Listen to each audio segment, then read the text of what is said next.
सो अगर पूरी टीम को सेंचुरियन बनाने के लिए ड्राइव कर रहे हैं अपन, तो कुछ स्टेप्स हैं जिनको फॉलो करना है। पहला स्टेप क्या है, पूरी टीम का जो डेटा एनालिसिस का जो शीट भेजा है मैंने, जिसको हम बोलते हैं एजेंसी ऑडिट, या जो नॉर्मली आपने देखा होगा कॉमन वर्ड है नो योर कस्टमर, KYC, ठीक है। उसकी जगह हम बोले कि KYA, क्या, नो योर एडवाइज़र। वो क्यों जानना ज़रूरी है, क्योंकि हमें 3 चीज़ें उससे पता चलती है मोटे मोटे तौर पर। एक तो कि हमारे पास टोटल जो लोग आए थे उनके प्रोफाइल क्या थे, बैकग्राउंड क्या था, उनकी सारी जानकारी, कुंडली जिसको बोलते हैं। फिर उसमें से कुछ लोग छोड़ के चले गए। उदाहरण के तौर पे आपने 150 लोग रिक्रूट किए, उसमें से अभी 70 लोग छोड़ के चले गए, ठीक है। तो हम उनका प्रोफाइल जब चेक करेंगे तो पता चलेगा किस प्रकार के लोग छोड़ के चले गए हमको। उसमें एक पैटर्न पकड़ में आएगा शायद अपने को, ठीक है। और जो लोग टिक गए 80 लोग, इन 80 में से भी कुछ लोग एक्टिव हैं और कुछ लोग इनएक्टिव हैं। तो उनका जब प्रोफाइल चेक करेंगे तो हमको पता चलेगा कि एक पर्टिकुलर टाइप का प्रोफाइल है वो इनएक्टिव है, छोड़ा नहीं है पर इनएक्टिव है, और एक पर्टिकुलर प्रोफाइल जो है वो पैटर्न पकड़ में आएगा कि ये लोग एक्टिव हैं। तो इससे हमें क्या होगा, हम जब नेक्स्ट रिक्रूट करेंगे नए लोग, तो हम उस प्रोफाइल के लोगों को रिक्रूट करेंगे जो हमारे साथ ज़्यादा एक्टिव है। अच्छा, ये जो प्रोफाइलिंग है, ये जो पैटर्न है, ये हर व्यक्ति का अलग अलग हो सकता है, ठीक है। जैसे उदाहरण के तौर पे मैंने जब शुरू किया ट्रेनिंग का काम, तो मैंने सभी कंपनीज को ट्रेनिंग देने का सोचा था मैंने, तो ठीक है। पर धीरे धीरे मुझे पता चला कि नहीं, रुको, गड़बड़ है। मेरा 70% बिजनेस तो इंश्योरेंस से आ रहा है, तो मैं बाकी सब जगह क्यों एफर्ट कर रहा हूँ, इंश्योरेंस पे ध्यान दूंगा। तो यहाँ पर 70% की जगह 100% ले आऊँगा मैं। तो एक पैटर्न पकड़ में आना बहुत ज़रूरी होता है, किस सेगमेंट में हमारा कंफर्ट है। Point number 1। पॉइंट नंबर 2, हम टीम को कैसे बताएंगे कि हम ये काम कर रहे हैं। तो पूरे एक तो अलग से ग्रुप बना ही दिया है अपन ने कि ये ग्रुप है, उसका नाम ही मिशन 100 लाइफ है, तो सबको मैसेज क्लियर हो गया।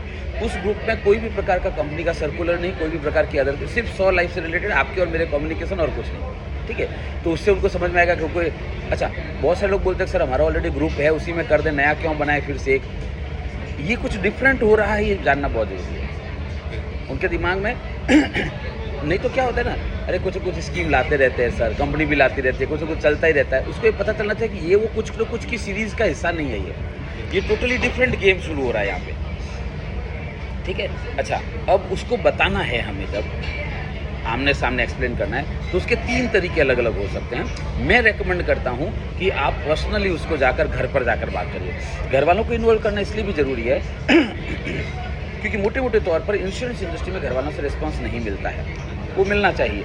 तो या तो क्लियर भाई, जब हम सब कुछ नया कर ही रहे हैं, नया एक्सपेरिमेंट कर रहे हैं, तो इस बार ये क्लियर हो जाए कि मिलेगा कि नहीं मिलेगा, और अगर मिलना है तो शुरू हो जाए मिलना, वो पेंडिंग नहीं रहे।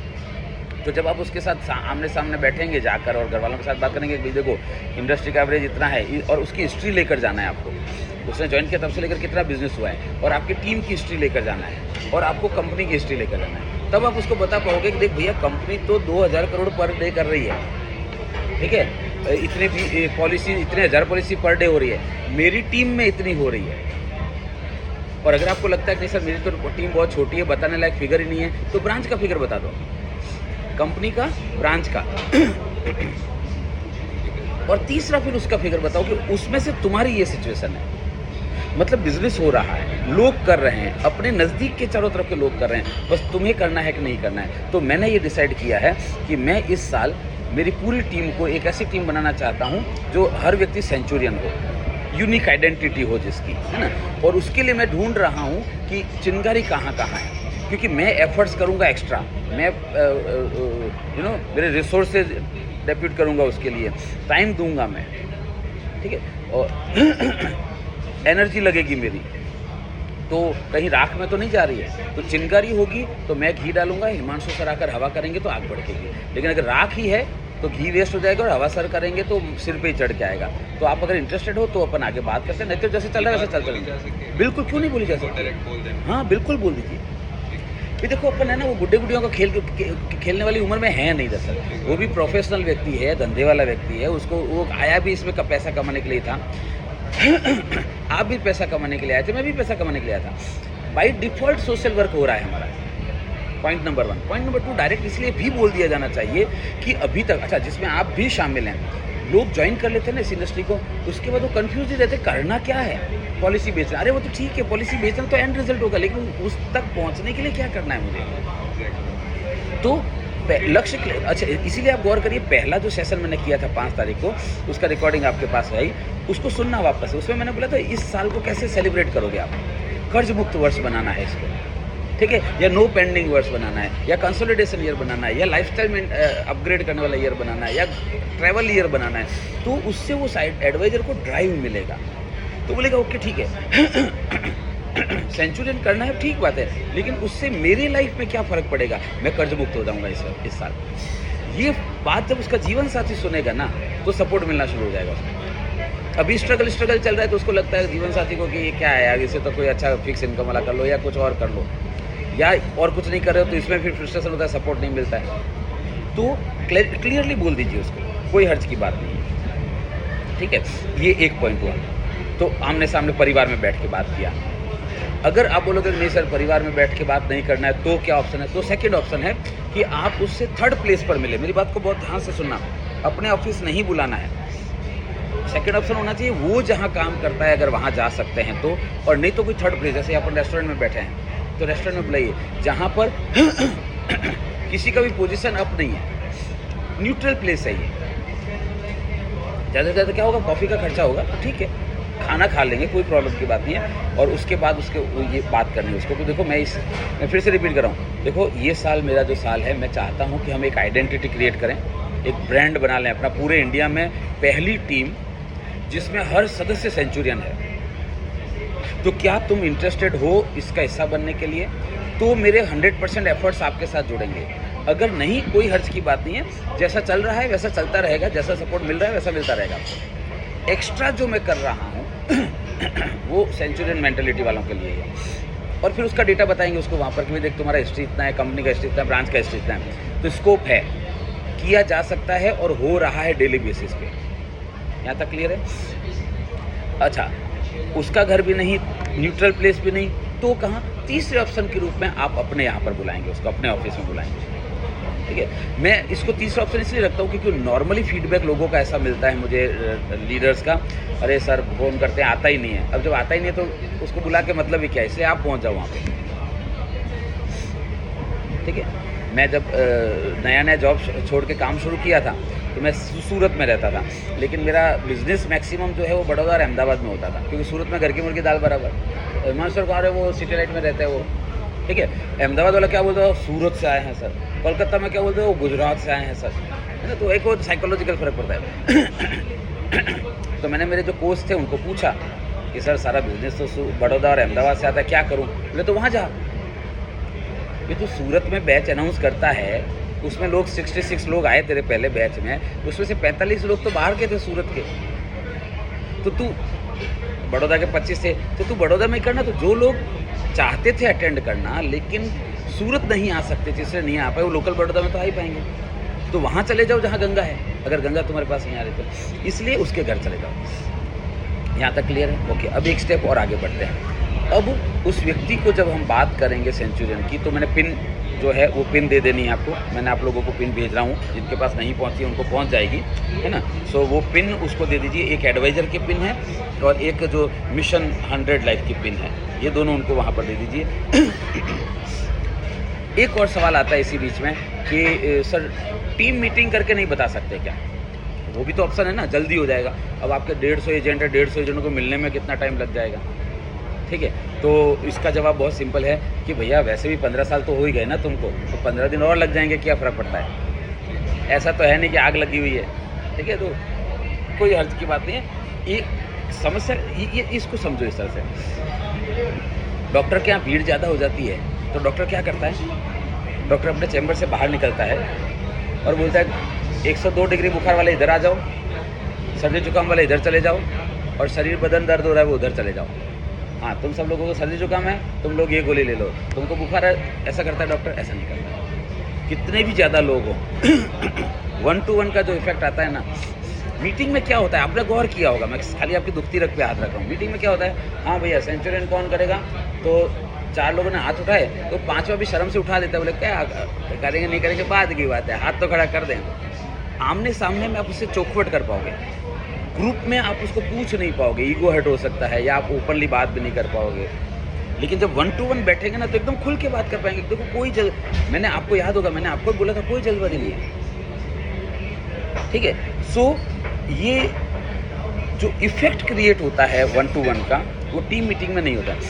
तो टीम मीटिंग होती किस लिए है? अपन देखो यहाँ आमने सामने बैठे हैं, ये चीज़ मैं बताऊंगा भी, मैं ग्रुप में भी बता दूंगा, लेकिन आमने सामने क्या है, पर्सनल क्वेश्चंस हैंडल हो पाते हैं। टीम मीटिंग, सपोज मैंने ग्रुप मीटिंग किया तो मेरा 90 मिनट का कंटेंट है, तो मैं 90 मिनट का कंटेंट दूंगा, फिर रैंडम क्वेश्चन होंगे वो लूँगा, तो 2 घंटे का कंटेंट हो जाएगा। लेकिन उसमें आमने सामने बैठूंगा तो आप वहाँ ग्रुप में बहुत सारे ऐसे प्रश्न नहीं पूछ पाओगे जो आपको लगता है कि नहीं ये सबके सामने नहीं पूछ सकता मैं। तो ट्रेनिंग अटेंड करने के बावजूद भी आप डिससेटिस्फाइड रहोगे कि आपका प्रॉब्लम तो सॉल्व हुआ ही नहीं, और मैं बोलूँगा अरे मैंने बोला था ना सवाल पूछ लो यार, तो पूछ लेना चाहिए था ना, पर वो नहीं पूछता। जब हमें पहले से ही पता है कि साइकोलॉजिकली लोग कंफर्टेबल नहीं होते हैं पब्लिक में सवाल पूछने के लिए, तो हम पहले से ही प्रॉब्लम सॉल्व करेंगे 1 to 1 करेंगे, ठीक है। अच्छा, अब एक स्टेप और आगे जाते हैं। क्या हम डे सेलिब्रेट करें? तो देखो हमारे पास है जुलाई आधा बचा है अभी, और 8 महीने और हैं, और 8.5 महीने में मैं तो कहता हूँ 31 मार्च तक का भी नहीं, 31 दिसंबर तक का ही टारगेट रखिए। तो वैसे देखा जाए तो 5 ही महीने बचे हैं अब आपके पास।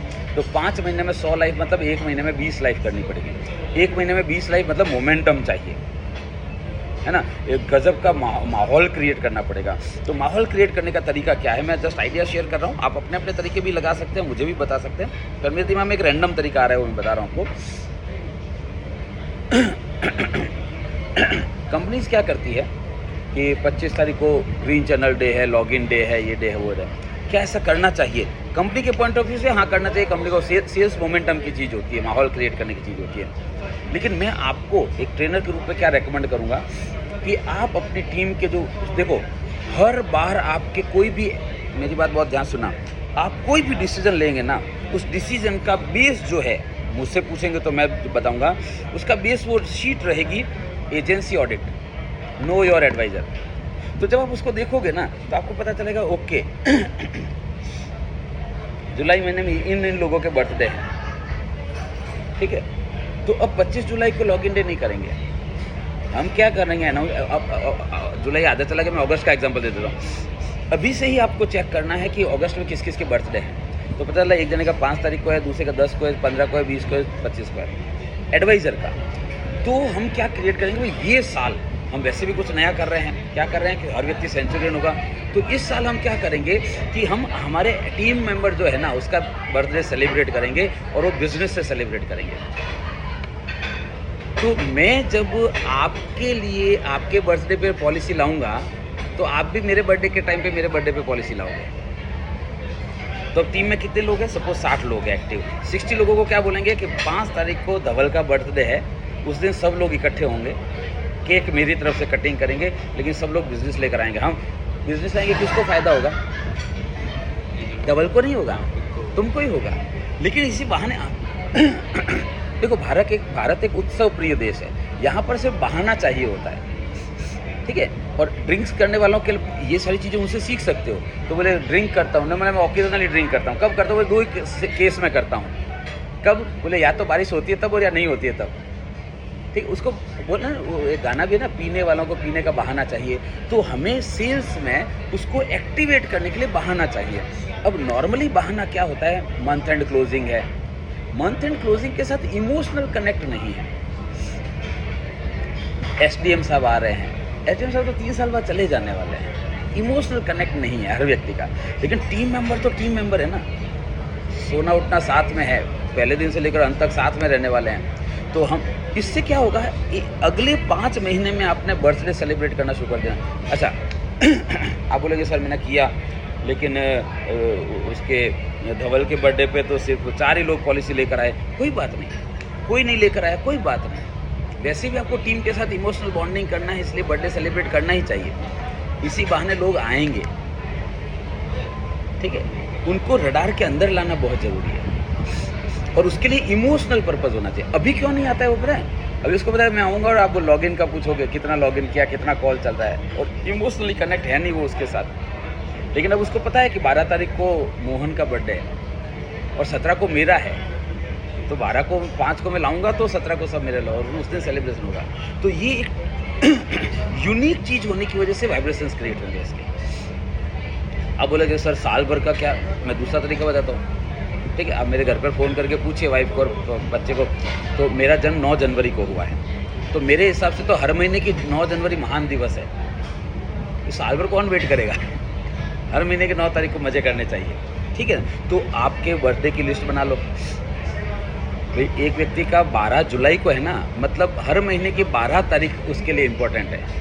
तो अब पहला आपने क्या किया, उस 12 जुलाई को ड्राइव करवाया, लेकिन उस इंडिविजुअल व्यक्ति को क्या बोलेंगे, तेरे पर्सनली 12 तारीख ऑफ द मंथ कभी भी खाली नहीं जाना चाहिए, बिकॉज वो तेरा बर्थडे है, मंथ नहीं है पर बर्थडे है। तो तेरे बर्थडे को कैसे सेलिब्रेट करेगा? यानी अगर आप हैं, आपकी वाइफ है, आपके बच्चे हैं 2, 4 मेंबर हो गए, मम्मी पापा 2 मेंबर और हो गए, 6 मेंबर तो क्लोज फैमिली कहलाती है। ठीक है, तो ये 6 पॉलिसी तो वैसे भी होनी चाहिए साल में, बर्थडे के दिन। ठीक है, अच्छा अब इसको अगर हर महीने में कन्वर्ट करना है तो पापा का बर्थडे कितनी तारीख को आता है, 10 तारीख को आता है, तो 10 अगस्त को आता है, लेकिन हर महीने की 10 तारीख को पापा के लिए एक पॉलिसी करनी है, हर महीने की 17 तारीख को वाइफ के लिए एक पॉलिसी करनी है। तो वो जो 4 दिन हैं महीने के, ये इमोशनल कनेक्टेड ड्राइव है। बाकी मोमेंटम में क्रिएट होना शुरू हो जाएगा। अच्छा, फिर जब हम सेल्स वाली प्रोसेस में जाएंगे और सीखेंगे लाइफलाइन बैलेंस शीट से बेचना, तो हमें एक ही कस्टमर से ज़्यादा लाइफ मिलने वाला तरीका सीखेंगे। हम नीड बेस्ड सेलिंग करेंगे। तो अभी वो एक प्लान बताता है, अच्छा प्लान है, वो ले लेता है तो ठीक है, नहीं ले लेता तो ठीक है। आज समस्या क्या आ रही है कि हमारा जो एडवाइजर है कस्टमर के पास जाता है तो वो उसको एक प्लान बताता है। अब कस्टमर के पास कितने ऑप्शन हैं, लूँ या न लूँ, यानी 50% तो गेम वैसे ही आपके यहाँ से चला गया। नीड बेस्ड सेलिंग का फ़ायदा, ये सब मैं ट्रेनिंग में बताऊंगा एडवाइजर को। नीड बेस्ड सेलिंग में क्या फ़ायदा होता है, वो कस्टमर को समझ में आता है कि मैं बच्चे के लिए पहले कर लूँ, कि रिटायरमेंट के लिए पहले कर लूँ, कि मेडिकल के लिए पहले कर लूँ, कि रिस्क के लिए पहले करूँ, कि इमरजेंसी के लिए पहले करूँ। तो इन 5 में से एक चूज़ करेगा। लूँ कि नहीं लूँ नहीं होगा, इनमें से कौन से शुरुआत करूँ। तो बोलते ना दोनों तरफ हेड है, क्या है? तो अब आप अंदाज़ा लगाओ कि उसके आपने पहले तो टीम का बर्थडे सेलिब्रेट करने का कर दिया, वो एक पर्पज़ हो गया। फिर पर्सनल लाइफ के जो फैमिली मेम्बर उनका बर्थडे का पर्पज़ हो गया, और इसलिए जब वो मार्केट में जा रहा है तो नंबर ऑफ़ लाइफ बढ़ रही है उसकी, क्योंकि हम नीड बेस्ड सेलिंग करना सिखा रहे हैं उसको। तो जो मोमेंटम चाहिए वो मोमेंटम क्रिएट हो जाएगा। अच्छा, आप बोलोगे सर इसको और फाइन ट्यून करके बताइए, थोड़ा और कुछ बता दीजिए, है ना। देखो कहाँ जन्म हुआ था आपका? दिल्ली में कहाँ? दिल्ली में वेस्ट दिल्ली, जजोरी गार्डन, है ना। अभी भी वही रहते हो, है ना। तो वहाँ पर सेलिब्रेट करें। लेकिन मेरे जैसा कोई एडवाइज़र मिल गया आपको जिसका जन्म बीकानेर में हुआ है और रहता है दिल्ली में, ठीक है, तो ये एक सेलिब्रेशन का पॉइंट हो सकता है। भैया इतना बिजनेस अगर सब लोग करते हैं, बीकानेर जाके सेलिब्रेट करेंगे। आपको मोमेंट्स क्रिएट करने पड़ेंगे, कुछ ऐसी चीज़ क्रिएट करनी पड़ेगी जिससे इमोशनल जुड़ाव हो। अदरवाइज हम जानते हैं सभी लोग कि पैसे के लिए काम करते हैं, लेकिन पैसा एक हद तक ही आपको ड्राइव करता है। कब ड्राइव करता है? या तो बहुत सारा आ जाता है, फिर आप सोने का वर्क लगा के तो रोटी खाओगे नहीं, तो वहाँ पर स्टेगनेंस आ जाता है। और या फिर बहुत ट्राई करने के बाद पैसा नहीं मिलता है ना, तो वो छोड़ देता है, बोले हटा नहीं मिलता है इसमें से, तो पैसा तो ड्राइव कर ही नहीं रहा है फिर तो। लेकिन हर व्यक्ति हमेशा ड्रिवन होता है इमोशन से। मोदी जी ने ऐसा कैसे बोल दिया, 10 साल का किया हुआ काम धो दिया एक डायलॉग में, ख्याल आ रहा है? इमोशनली हर्ट हो गया या इमोशनली आगे उसके साथ जुड़ गया। आप और मैं भी जो जुड़े हुए हैं वो इमोशनली जुड़े हुए हैं सब लोगों के साथ, तो वो ड्राइविंग फोर्स होना चाहिए अपना बिजनेस का। अच्छा, इंश्योरेंस, अच्छा ये मेरी बात मानने की ज़रूरत नहीं है, आप लोग जानते ही हैं कि जीवन बीमा भी लॉजिक से कभी भी नहीं खरीदा जा सकता, इमोशन से खरीदा जाता है। लेकिन हमारा एडवाइजर लॉजिक से बेचने की कोशिश करता है, वहाँ पे फंस जाता है वो। तो पूरी टीम में जो माहौल बनाना है वो मंथली, ये वीडियो को आप दोबारा देखिएगा, समझ नहीं आता तो मेरा नंबर है ही आपके पास 9825600778। इस नंबर पर आप मुझे व्हाट्सएप कर सकते हैं और कोई भी काउंटर क्वेश्चन है कर सकते हैं। सो कंक्लूड सिंपल सा करूँगा कि आप इंडिविजुअली मिलिए प्रेफरेबली, और उसके बाद उनको इस तरह का कुछ मोमेंटम क्रिएट करिए पर्सनल। ठीक है। बाकी के टॉपिक के लिए और मैं वीडियो बनाऊंगा, वो भी आपके साथ शेयर करूंगा। All the best.